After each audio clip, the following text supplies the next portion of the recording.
পাক মার্কিন বাণিজ্য চুক্তি, ট্রাম্পকে ধন্যবাদ পাক প্রধানমন্ত্রী শাহবাজ শরীফের। ট্রাম্পের নেতৃত্বের ভূমিকায় মুগ্ধ শাহবাজ, চুক্তিকে ঐতিহাসিকও বলেছেন। পাকিস্তানের সঙ্গে মার্কিন বাণিজ্যের বহর কত, কি চুক্তি এবং এই সমস্ত বিষয় নিয়ে কিন্তু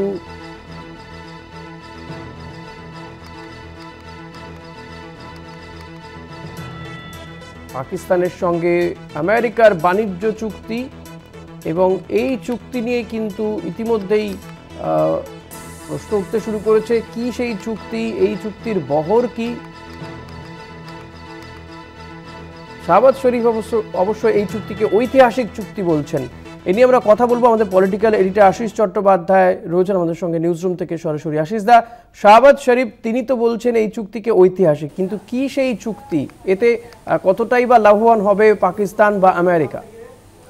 দেখো, পাকিস্তানের কি আছে রপ্তানি করার আমেরিকাতে, কতটুকু রপ্তানি করে? কিছু খনিজ জিনিস, খনিজ দ্রব্য বা কিছু এই কাঁচামাল ধরনের জিনিস ছাড়া পাকিস্তানের অর্থনীতি যে অবস্থায় রয়েছে তাতে তারা কী বা রপ্তানি করতে পারে?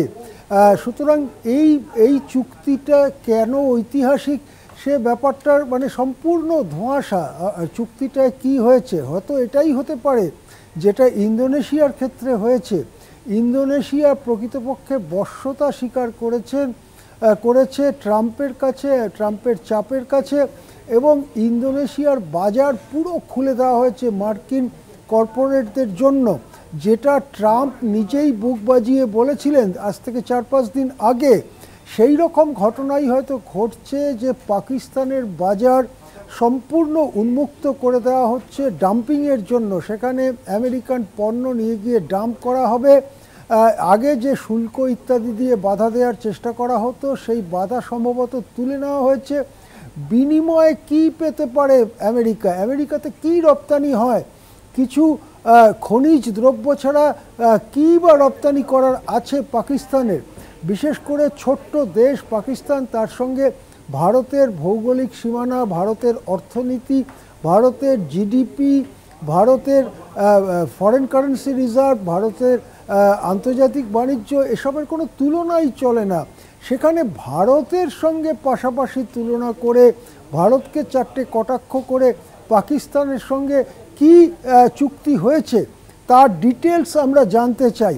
সম্ভবত পাকিস্তানের জনগণের সাথে বিশ্বাসঘাতকতা করে পাকিস্তানের বিপুল পরিমাণ খনিজ এবং বিপুল পরিমাণ যেখানে পেট্রোলিয়াম পাওয়া যেতে পারে বলে সম্ভাবনা আছে, সেই সব জায়গা জমি সম্ভবত আমেরিকার কর্পোরেটগুলোকে ছেড়ে দেওয়া হচ্ছে। তার স্পষ্ট ইঙ্গিত রয়েছে ডোনাল্ড ট্রাম্পের যে সমাজ মাধ্যমে পোস্ট, তার থেকে তিনি বলেছেন যে পাকিস্তানে নাকি এরপরে তেল খোঁজাখুঁজি শুরু হবে, অর্থাৎ ক্রুড পেট্রোলিয়াম খোঁজাখুঁজি শুরু হবে। এবং ভারতকে কটাক্ষ করতে গিয়ে তিনি বলেছেন এরপরে হয়তো সেইখানে যে পেট্রোলিয়াম পাওয়া যাবে সেটা ভারতেও রপ্তানি করা হবে। কোথাকার তেল? কেন হঠাৎ করে এখন ট্রাম্প কোথায় তেল খুঁজে পেলেন? পাকিস্তানে কতটুকু ক্রুড পেট্রোলিয়াম উৎপন্ন হয়? পাকিস্তানের যা পেট্রোলিয়ামের চাহিদা তার তো প্রায় 90% বাইরের থেকেই আমদানি করতে হয়, ভারতকেও করতে হয়। এই জায়গাতে ভারতীয় উপমহাদেশে খুব বড় তেলের সন্ধান পাওয়া যায়নি। কয়লা অনেক পাওয়া যায়, কিন্তু ক্রুড পেট্রোলিয়াম খুব বেশি পাওয়া যায় না। সেক্ষেত্রে দাঁড়িয়ে আসলে ভারতের ওপরে একটা চাপ তৈরি করবার জন্য একটা বাণিজ্য চুক্তির নামে পাকিস্তানের জমির ওপরে দখল নেওয়া, পাকিস্তানের প্রাকৃতিক সম্পদের উপরে দখল নেওয়ার জন্যই কি এই পাক মার্কিন বাণিজ্য চুক্তি হয়ে গেল? তার আসল চেহারা খুব পরিষ্কার নয়, কিন্তু ইতিমধ্যেই পেট্রোলিয়াম নিয়ে ডোনাল্ড ট্রাম্প যা বলছেন তাতে কিন্তু এটা পরিষ্কার যে পাকিস্তানের খনিজ সম্পদ বা পাকিস্তানের জমি, যেসব জায়গায় খনিজ পাওয়া যায়, তার উপরে অধিকার মার্কিন কর্পোরেটগুলো নিতে চলেছে এবং পাকিস্তান সে ব্যাপারে রাজি হয়েছেন। প্রশ্ন উঠছে এইসব আলোচনার জন্যই কি পাকিস্তানের সেনাপ্রধান আসিম মুনির ট্রাম্পের সঙ্গে মধ্যাহ্নভোজনের বৈঠক সারতে গিয়েছিলেন? প্রশ্ন উঠছে কেন ঐতিহাসিক বললেন শাহবাজ শরীফ পাকিস্তানের প্রধানমন্ত্রী, কোন দিক থেকে ঐতিহাসিক, এসব সমস্ত প্রশ্ন ধোঁয়াশা রেখে দেওয়া হয়েছে, কিছুই পরিষ্কার করা হয়নি।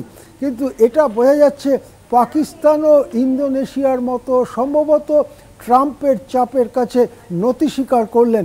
এখন এর প্রতিক্রিয়ায় পাকিস্তানের সাধারণ মানুষ তারা কি বলেন সেদিকে আমাদের নজর রাখতে হবে। ধন্যবাদ আশিস দা। কথা বলছিলাম আমাদের পলিটিক্যাল এডিটর আশিস চট্টোপাধ্যায়ের সঙ্গে।